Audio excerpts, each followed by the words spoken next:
Yeah, that's true, Winnie the War, but of course you must have amazing mechanics if you're gonna play one thing only.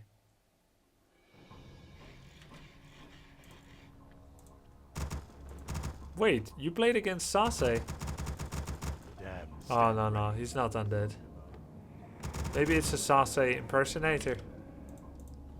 Yeah, not the real Sase. Ready to work. Alright. You're against a Night Elf. Ah, sorry, you're against an undead, so you're playing the Headhunter Caster strat.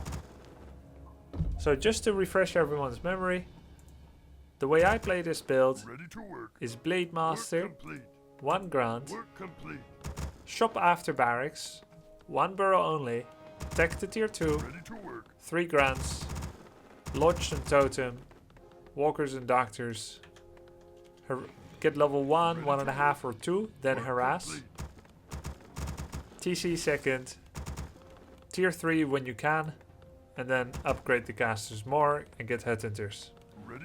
Okay, that's the build that we are analyzing here. We've been playing it a lot, and if you're watching this analysis on YouTube, you'll have seen it in some of the previous videos in the last month or so. Basically anywhere in 2019.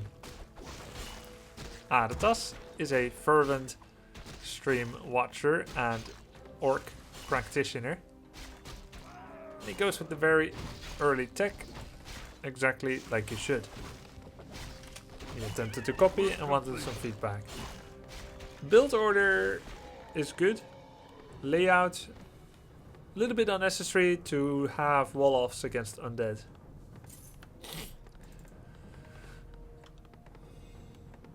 But it's fine. Build layout against undead doesn't really matter that much. So first of all, you have a decision here. You can either defend skeletons and Death Knight, or you can go onto the map. Here's how it's gonna go. If you're gonna defend, you maybe get some skeletons, 12 XP apiece. You probably won't get level 2 very soon, but you will deny any lumber slowdown from him. Or you can go onto the map, get level 2, but continually mess around with your peons and your burrows and so on. Or he's gonna coil steel. Both possible. I don't know if he's gonna commit to peons or follow you. I would personally defend, because peon harass is actually really debilitating and your second burrow hasn't finished. You're going onto the map, but actually you shouldn't have anything to do in his side of the map. Remember once again, Adetas, that 1 burrow tech is designed to be non-committed to the early game. What you're doing is a kind of power play, but you don't have a kind of power play setup. You do not have an expansion, and you do not have superfluous peons. You have exactly as many as you need, and in fact, when you get to tier 2, you need a second peon. You need to make 1 more peon, I mean. You're now effectively not mining, dropped your blade to low levels, and you got an item in level 2, but it doesn't really do anything for you, does it? So I would say wrong decision, or I would potentially lose games like this too, because you've got such a bad economic setup. 2 peons down, lots of mining lost, and it's not worth it. Creeping is not the end all be all for this strat. Remember the following: this strategy is so strong late game that you don't need to take any risks. Anytime an opponent wants to dance, dance. Don't make up an excuse that you have a headache and say you've got a bowling night with the buddies. Just dance. If it's not a very good dance, that's fine. You've got a great late game. You now have not enough lumber to build what you need to do. You need to be making peons right now to adapt to the situation. This burrow is not required. Why not? You're already making TC. You're not making headhunters. You can't make walkers. You can't make doctors. So you don't need the burrow. You've got 5 food available. And you're not making peons. Normally, you should be 26 food at this time. And then make another peon to go to 27. Not only are you 2 peons short of your target, but you also sustain so much singular losses on your lumber that you should probably make 3 extra peons just to adapt. Now here's what you do have. Okay, you use speed scroll and you hit his DK and it's low. If you say A, you have to also say B. That's a Dutch proverb. It means if you commit to something, fully commit. You hit his blade, you speed scrolled, and you know when you have speed scroll and windwalk, it greatly exaggerates the movement speed of the blade. If you spend 2 windwalks on his DK, you will force a TP. Now you speed scrolled for nothing, getting insignificant damage, and he will go back and heal, wasting your time. You're still short a peon, and you still haven't made any tech. Your TC went for Aura. I like to go Stomp first, because skirmishes are fairly common. You're creeping the most obvious camp that he would be looking for, and you lose the very 2 grunts that give you your only chance to creep. Here's the build. 3 grunts, never remake. If you lose your grunts, you can't creep anymore, and your TC must creep to be good. Doing double hero harass as orc does see play sometimes. Farseer Shadow, Blade Shadow, Farseer Alchemist. Blade TC double hero harass is not a thing though. He needs to keep those grunts alive. In fact, I would not even want to I would not even want to trade 3 grunts for 3 crypt fiends, because I can't creep without any grunts. I would have to change my whole build. And again, why would you want to change those grunts and fiends? Is because you need damage or something, but you don't, because we got the advantage in this matchup. And we've got an even better strategy. The Asians aren't playing it yet, but as far as I can see, this is the best strat. Now you're remaking a lot of grunts, total number 5, slowing yourself down a lot. And we're gonna speed this replay up a bit. You can see how slow the creeping is. Had you had more grunts, like 3 grunts can creep this. You pull the creeps with 1 grunt, and then they come back and they don't cast any spells. It's good that you use Lightning Shield for creeping. Okay. Now, still short a peon. Like, even if you wanted to, you could not tech right now. Also, you're not making Doctor. You have a lot of lost production time. A lot of lost production time. Your Lodge is available, but you're not using it. 10-10, Headhunter. You're not getting disenchants on walkers. I really recommend you to practice this build against computer. And make sure that just... You know what replay analysis is? Replay analysis of your own replays. And this goes for everyone that is looking to get better in Warcraft 3. It's not just about looking at things and just having all the vision on the map on and seeing, oh, what did he do? What did I do? Oh, I'm ahead, I'm behind. A lot of people just... They think replay analysis is like a passive / enjoyment thing. While you kind of look at the general cadence and tendency of the match. But it's so much more than that.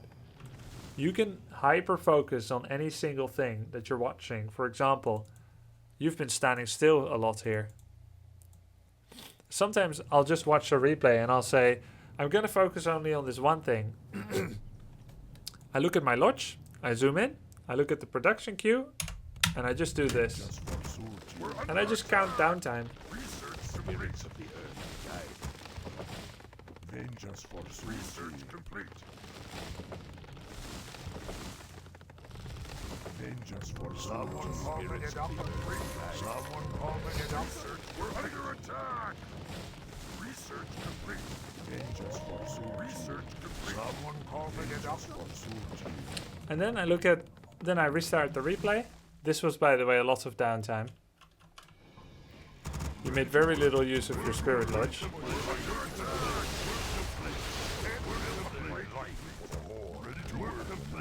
I look at the totem. Again, I watch at the same speed, times 14. And I just see from minute 8 to 9:30 to 10. 2 minutes long, you didn't use your totem.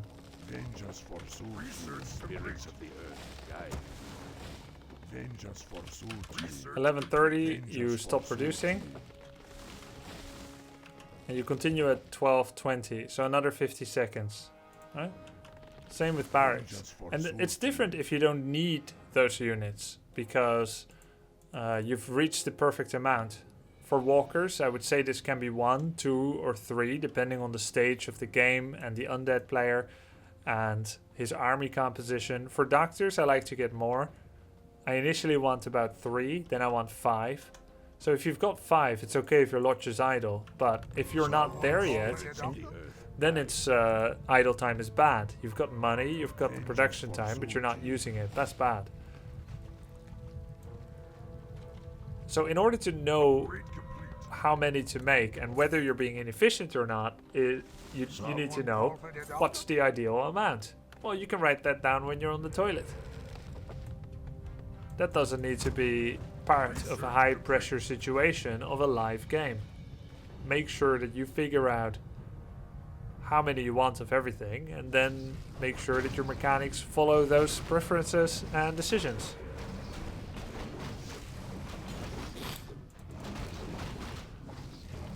You don't have enough sentry wards on the map. Your hero levels are coming along very nicely. And you're getting all your upgrades finally, so despite, you know, mistakes here and there, you're in a pretty good position. Now let's try to judge your fight micro. This strategy is specifically against undead, Biscuits the God. Yes, Steve, okay, no problem. You can request games against me, it's no problem. Okay, now, you got surprised, despite having sentry wards. This strategy does very poorly when out of position. You need setup with stasis and good position and stomp.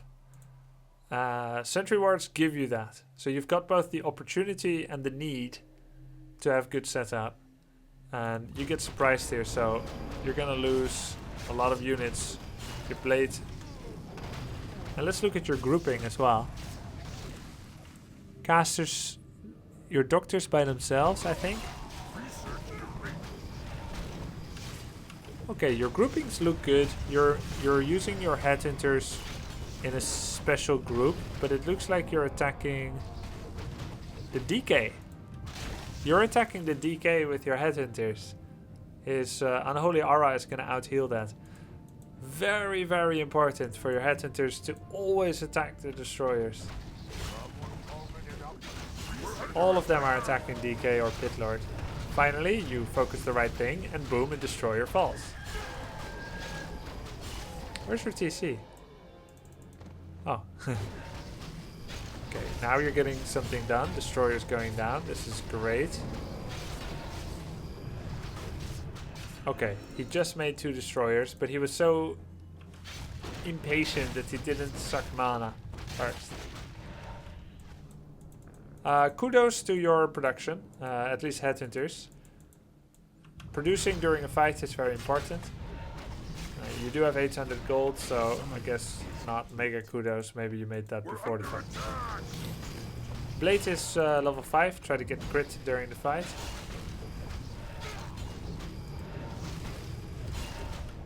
One thing about battle micro is to make sure that you understand the flow of the battle. Opponents have focus fire targets. If you've got 5 headhunters and 5 grunts and 5 casters, and they just focus the caster and killed it, and then they focus another caster and kill it, then by that reckoning, extrapolating, you know that the next thing they'll focus is another caster. So if you look at what they've been focusing in the fight, you start getting a story of what they're going to go for next. When you anticipate that and pull back the unit right before it gets focused, it's very satisfying. And it always pays, especially if you have more APM than your opponent, to pull back the thing that gets focused. You did a great job here pulling that headhunter away. Got another destroyer. Very nice. You noticed he was going for your range, not your hero, so you pulled it back.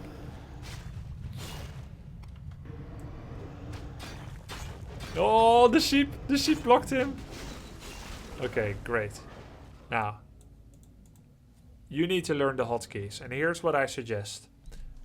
if you have all the buildings in control group 4, same as I do, 4 T, tab, T, tab, W, whatever it is, write down those 6 letters, 4 T, tab, you know, those 6 keystrokes, write them down and just go practice them. Against a computer or in Word, I don't care. Just learn to practice them. And until it becomes second nature. And then when you're in a fight against the computer first, just teach yourself the following mnemonic device. When you see an army unit of the computer, do the combo. 4 T, tab, W, tab, T. As soon as you see an army unit, you do that as a habit. And then when you do a PvP match, copy the habit. It may make you play worse at first, but the first thing you think about isn't, I'm gonna have a good fight. It isn't, I'm gonna win this fight. How am I gonna approach it? Do I want the fight? No.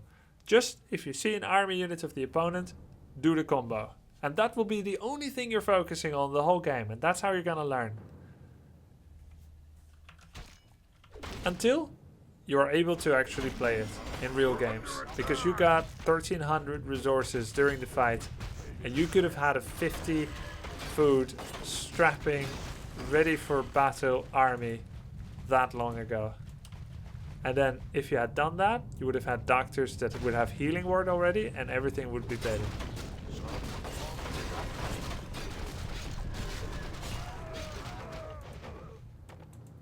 Now in this situation, you've still got quite a bit of resources. You built a burrow and there's a headhunter in queue, which means you have about 600 gold. You could... Oh, never mind. My bad. You're already expanding. And you're seeing that he's scouting it with a shade. Cool. So this guy just pushed over 50. My recommendation is when you hit this burrow's finishing time is to immediately mass resources. You know he's going to attack you. Thanks for the whisper. Excited to watch Roar. My pleasure. I suggest going over 50 right away because you know you just scouted it. You are going to have an expansion up. You don't need to be greedy at 50 food anymore. Nice upgrades on the headhunters, by the way. Good job. You've got 2 walkers, 2 doctors, 3 doctors. I recommend 1 more walker, bunch more HH, and then 1 more doctor at least. You also got an invul for the TC. Good. Give the talisman to the blade, I would say, and give the invul to the TC. You need a sentry ward right here, where you are now. There we go, you did. Great job. Stasis to slow him down. Very good. Now this guy went over 50, but he's camping. That doesn't make any sense. Guess he needed more money for destroyers. Oh, okay. He's massing Destros. It's gonna take a long time for him to get the next 400 gold that he needs to mass destroyers. But okay. We're under attack. I wanna see non-stop production queue for the headhunters. Good. That's too early to fight though. Although, no, it isn't. It isn't. Maybe you saw that he had 4 statues. It's actually an amazing time to fight. A little bit far ahead though with the TC. Good focus fire on the destroyer, I think. Wait, what are the headhunters attacking? We're under attack.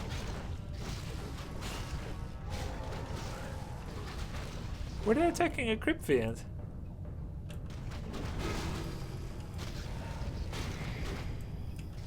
Yeah. You want to have headhunter in a you want to have headhunter in a separate group and attack destroyers. I wouldn't overcast Link against destroyers. Like when he's massing them, you can just not use Link until he is about to focus fire or something.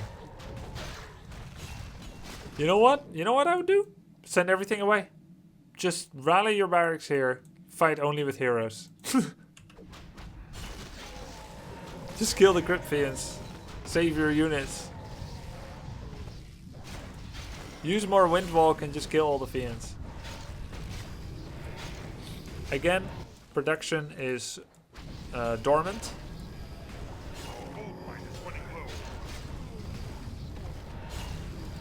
Well, you did what I recommended, but not willingly.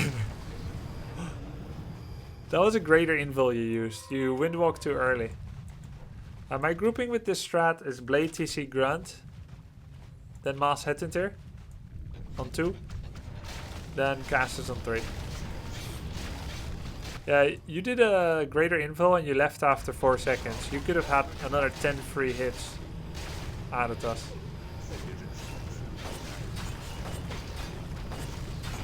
Yeah. I saw very little heal ward usage by you. Probably not enough doctors. And generally in a fight like this, you want to put a heal ward here and kind of rotate whack-a-mole your units back and forth, back and forth and forward. You know, like the gravel pit. You know that song? Check out my gravel pit. Saw very little heal ward. And yeah, Wu-Tang Clan represent. Never do that again. Yeah, sorry.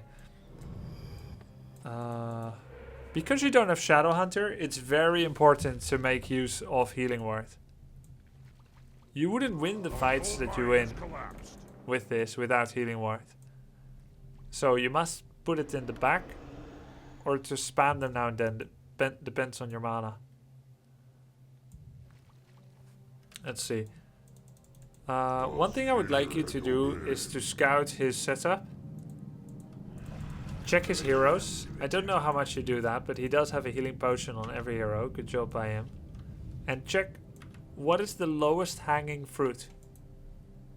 Because you're getting to this situation where you don't really have a lot of outs or backup plans. So I recommend you to go for the lowest hanging fruit. And going for the Crypt Fiends, I don't think that's it. Not the 2 statues. You've got 2 options as I see it. Kill the statues first and try to win by attrition. Or go for the Death Knight. Click the DK, check his aura. Oh, level 2 Unholy Aura. Very interesting. Okay, so let's say that focusing DK is your plan. How would we go about and do it? Well, first we're going to right click the DK. We're going to attack him. He doesn't have Death Pact, so he's only got the Heal Potion, Frost Armor and Howl of Terror. And he can run away. So we stomp so that he can't run away.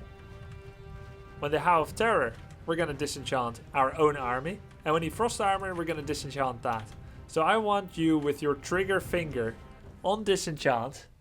You don't need to do any of that jazz like Spirit Link. Focus DK. Get your disenchant trigger finger ready. And that's it. And don't do this stuff where you send the TC in alone. Stomp is an enabler, not like a rampage by himself like freaking Godzilla. It's an enabler. If your blade isn't attacking at the meantime, the stomp is wasted. And also, was that a baby stomp? It looked really small. Do you have War Stomp level 3 even? Yeah. Hey, it says TC has Unholy Aura. Oh yeah, you have it.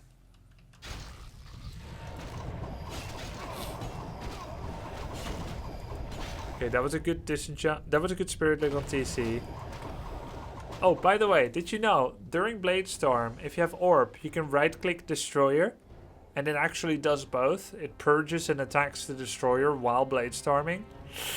Bit of an exploit, but you can. Don't not make use of it. There we go. Focus that DK. Focus it. Okay, boom. Disenchant. Stomp. Disenchant. Yeah, boy. Oh, get the resurrection fast, and you did it. Nice, good speed. Stomp, bad stomp, dude. You could stomp all the Crypt Fiends, but you killed the DK, so I forgive you. Oh, great stomp. Great stomp, dude. Boom, GG, well played. This is a very difficult strategy to play perfectly, Aratas, but you won with it. Good job. You went for the exact thing you had to. If you didn't focus DK, you would have lost that fight. So good job on a very crispy game. Now get it crisp.